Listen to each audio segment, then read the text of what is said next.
Bonjour chers internautes de IGF1.5, nous avons le plaisir de recevoir aujourd'hui pour votre émission 13 minutes pour convaincre M. Vincent Fouchier, analyste à ICG, International Crisis Group. Bonjour M. Fouchier. Bonjour. Alors M. Fouchier, le prétexte de cette invitation, c'est qu'on s'achemine vers une élection présidentielle en Guinée prévue le 11 octobre prochain. Alors vous, en tant que spécialiste des questions électorales guinéennes, aujourd'hui, rapidement, une question classique, quelles sont les forces en présence pour ces élections en Guinée? Alors on a bien sûr le président sortant, Alpha Condé, qui se présente pour un deuxième mandat. Il avait été élu en 2010. On a au fond, un peu comme en 2010, une même série d'adversaires, trois anciens premiers ministres de Lansana Conté, Cellou Dalein Diallo, Sidya Touré et Lansana Kouyaté.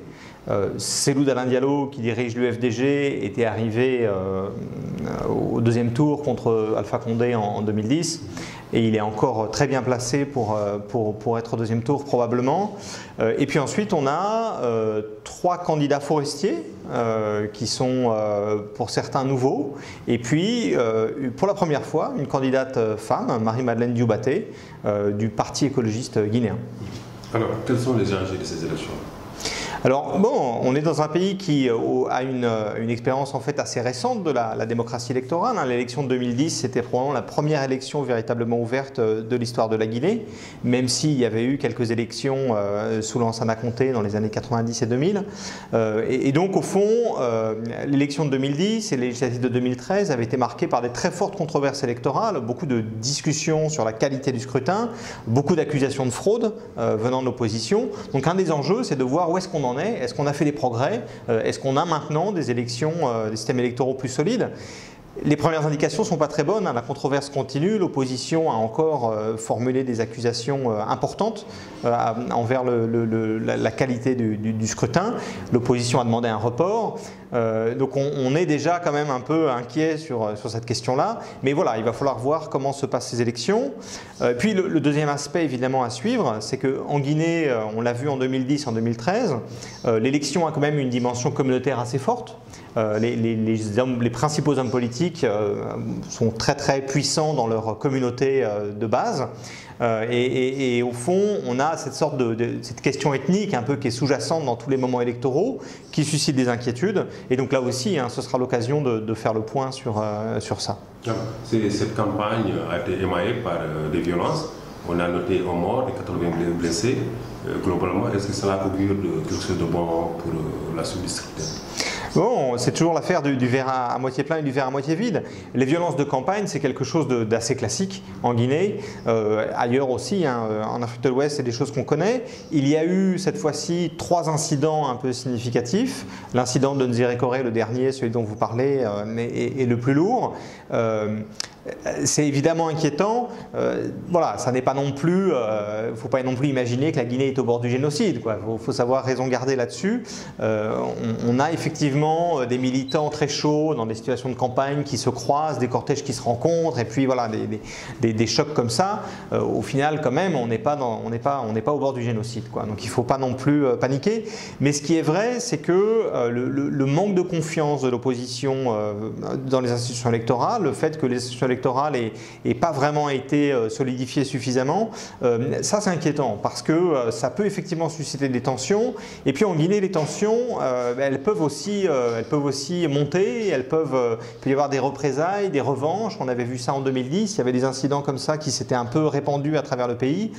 Et donc au fond, à chaque fois, on prend un risque dans ce genre de petits incidents qui peuvent ensuite peut-être réverbérer ailleurs.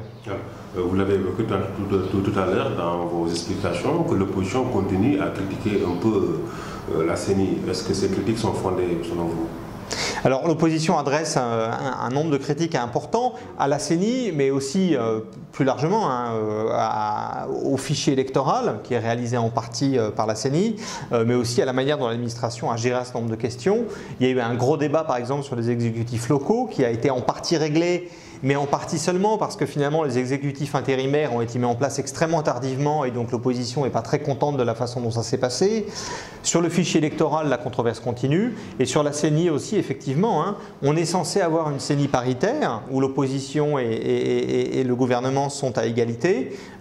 En réalité, on a une CENI qui, parce qu'il y a des représentants de la société civile et de l'administration, semble quand même assez favorable au camp présidentiel. Et puis l'opposition dit qu'un certain nombre de ces commissaires ont été rachetés, au fond achetés par le pouvoir. Donc comme la CENI ne fonctionne pas sur un mode consensuel, avec un vote consensuel de l'ensemble des commissaires, mais sur un mode majoritaire, l'opposition estime qu'elle n'est pas du tout engagée par les actions de la CENI. Donc ça, c'est un vrai problème. Aujourd'hui, de plus en plus, l'opposition demande un report dans les délais de ces élections. Est-ce que vous pensez que matériellement, c'est faisable? Alors, ce que l'opposition demande, c'est effectivement un petit report jusqu'au terme légal, c'est en gros une semaine, afin d'améliorer un peu, en gros, des questions logistiques, c'est-à-dire la distribution des cartes d'électeurs, la distribution du matériel électoral. Et c'est vrai que j'ai parlé là à des acteurs internationaux impliqués dans le processus, ils m'ont fait part d'inquiétude de ce point de vue-là. Il y a quand même, voilà, la Guinée, c'est un pays compliqué. La distribution des cartes électorales à Conakry, par exemple, a commencé assez récemment. Et donc, il y a quand même des vrais enjeux là. Il faut que les gens puissent avoir leur carte et organiser une élection qui ne permettrait pas aux gens inscrits de voter, ce serait quand même voilà, une faiblesse, ce serait quand même fragiliser la crédibilité du dispositif. Donc c'est là aussi prendre un risque inutile. Une semaine de report, si c'est un report consensuel, ça me paraît plutôt une bonne idée. Est-ce que vous ne pensez pas qu'en acceptant ce report, est-ce que vous ne va pas se retrouver dans un cycle de report qui finalement on risque de se retrouver dans une situation où il n'y aura plus d'élection? On avait déjà eu en 2013, lors des législatives, un report de 4 jours qui s'était décidé vraiment à la fin du processus électoral. Là aussi, pour faire quelques petits ajustements, ça n'avait pas posé problème. Les élections avaient été retardées un peu, on avait pu régler. Bon, voilà, le problème c'est que les problèmes sont tellement importants que ça n'est pas en 4 jours ou en 7 qu'on sauve l'élection, qu'on la transforme en une élection vraiment solide, quoi. Le travail aurait dû être fait il y a bien longtemps. L'accord préélectoral, il a été signé seulement le 20 août. Alors qu'en 2013 déjà, on savait qu'il y avait beaucoup de problèmes sur les élections. Il aurait fallu négocier sérieusement dès 2013, mettre en œuvre sérieusement voilà, dès 2014, et on n'en serait pas là aujourd'hui. Alors, pour ce qui est du vote ethnique, est-ce que vous pensez que ça va peser encore comme en 2010 sur la balance? Je crois qu'il n'y a pas de doute sur le fait que les gens, une bonne partie des Guinéens choisissent leur candidat sur une base communautaire. On a un sondage tout récemment là, qui vient de sortir de Afrobaromètre qui indique, par exemple, alors il n'y a pas des intentions de vote, mais il y a une indication sur l'appréciation par rapport au mandat d'Alpha Condé passé. Et c'est très net dans la région de l'Abbé, la région Peul, le niveau d'appréciation du mandat il est très très faible, et dans la région Malinké, la région de Kankan, donc la région de l'ethnie du président, on est à 90% de satisfaction avec le mandat écoulé. Donc voilà, je crois qu'il n'y a pas de doute sur le fait que cette question ethnique c'est un facteur déterminant. Alors aujourd'hui, le président sortant, Alpha Condé, sur quoi peut-il se fonder comme bilan, comme atout pour espérer se faire réélire? Alors quand on voit la communication de campagne, une des choses centrales qu'ils mettent en avant, c'est la question de l'électricité. On a ce grand barrage qui a été ouvert à Caleta et on a de l'électricité 24 heures sur 24 à Conakry. C'est une chose importante. On le sait d'ailleurs au Sénégal aussi, l'électricité c'est un sujet très sensible politiquement. En Guinée aussi, l'électricité c'était un motif d'émeute très très récurrent à Conakry et ailleurs. Donc ça c'est vraiment quelque chose d'assez important dans la vie des gens. Par ailleurs, il faut quand même noter que le régime du président Condé, il est venu après un régime militaire qui a duré 2 ans, qui a été quand même extrêmement problématique, où l'armée était vraiment, la bride sur le cou faisait vraiment n'importe quoi, et le régime Condé a quand même repris en main les forces de sécurité, l'armée, et ça aussi c'est quelque chose qui compte pour les gens. Voilà, maintenant si on regarde leur bilan économique, c'est quand même plus en demi-teinte. Les investissements miniers espérés ne se sont pas vraiment concrétisés. Alors on peut dire que c'est Ebola, on peut dire que c'est le contexte économique global, le fait que le marché international des minerais s'est un peu effondré.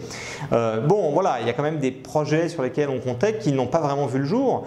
Et puis si on regarde ces dernières années, la croissance a été extrêmement faible, elle a même été négative. On est quand même face à une population qui croît de manière importante. La situation économique des gens, elle n'est pas très facile. Alors, parmi les candidats, il y a une dame, peut-être une candidature genre. Est-ce que vous pensez qu'elle a des chances de sortir du lot?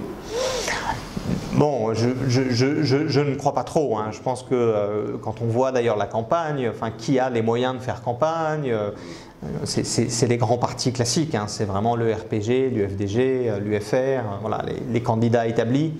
Je ne crois pas qu'il faille attendre de surprise de ces nouveaux candidats. Alors, qu'est-ce que vous pensez de, je sais pas, c'est une critique ou une idée assez répandue qui veut qu'en Guinée, les peuples d'être en majoritaire et qui détiennent le pouvoir économique, ce serait aussi tout le tour qui se retrouve aussi à la tête de l'État avec le pouvoir politique.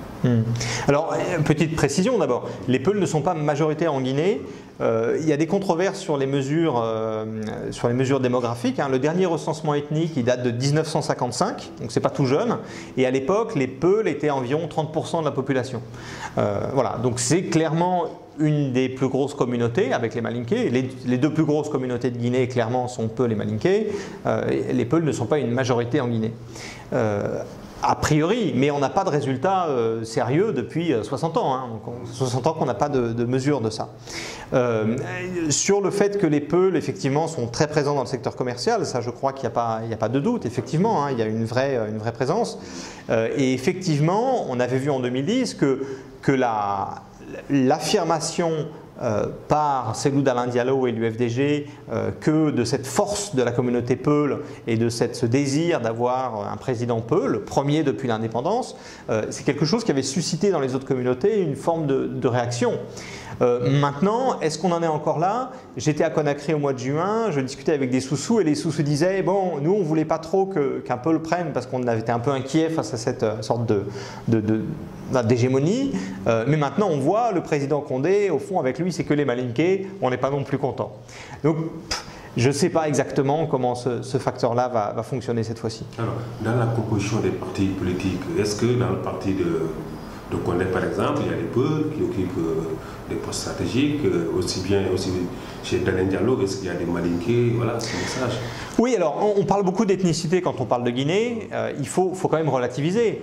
Les gouvernements sont toujours composites, il y a toujours des chefs militaires, Peuls, Soussous, forestiers, même quand le président est Malinké. Maintenant, ce qui est vrai, c'est qu'on voit bien dans le gouvernement par exemple une surreprésentation Malinké, on voit bien que sur un certain nombre de secteurs stratégiques, la défense, la sécurité, les commandements opérationnels par exemple dans l'armée, on a effectivement une tendance à la malinkisation. C'est quelque chose qui était observé à l'époque de Lansana Conté, hein. Il y avait une forte présence Soussou là aussi dans les secteurs clés, et avant sous Sékou Touré un peu de la même manière. Une forte présence, mais pas une exclusion radicale. Et ça change tout. Et je pense qu'il faut vraiment, il faut vraiment insister. La Guinée n'est pas au bord du génocide. Il y a beaucoup de relations entre les groupes, il y a beaucoup d'intermariage, il y a beaucoup d'autres solidarités aussi, de famille, d'avoir été à l'école ensemble. Enfin, voilà, il y a beaucoup de choses qui tiennent les Guinéens ensemble. Donc voilà, il ne faut pas non plus exagérer la gravité de cette question-là, même si c'est vraiment une question qu'il faut surveiller, bien sûr. Quoi. Alors, selon vous, quelle sera l'issue de ces élections, en second tour ou en premier tour pour Condé? Alors, bon, une fois encore, je reviens à cette étude de Afrobaromètre qui donnait en gros plus ou moins 50% de satisfaction à Alpha Condé et puis 50% d'insatisfaction.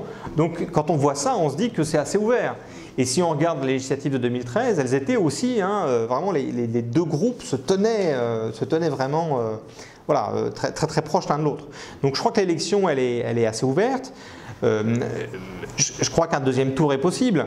Maintenant, effectivement, l'opposition considère que le dispositif de fraude qu'il y a un dispositif de fraude qui est en place, qu'il y a eu un enregistrement de mineurs, par exemple, en Haute-Guinée, qu'il va y avoir des votes par procuration, qu'il va y avoir toute une série de manipulations. Apparemment, le système de centralisation, de comptage et de publication des résultats détaillés pose encore des problèmes. Enfin, on a comme ça toute une série d'obscurités, disons, dans le dispositif électoral guinéen qui fait qu'on peut se poser des questions. Quoi. Voilà, donc je pense qu'une des questions, c'est effectivement, s'il y a fraude, cette opinion publique divisée, voilà, elle ne pourra pas forcément s'exprimer électoralement, il y aura peut-être des bricolages. Et c'est dommage au fond que le pouvoir ne fasse pas tout et n'ait pas tout fait pour convaincre l'opposition que vraiment ils étaient totalement transparents. Merci Vincent. Merci. Je rappelle que nous recevions aujourd'hui comme invité dans votre émission Très pour convaincre M. Vincent Fouchier, analyste à ICE, International Crisis Group. C'était sur l'élection présidentielle en Guinée prévue le 11 octobre prochain. Merci, rendez-vous la semaine prochaine. Merci bien.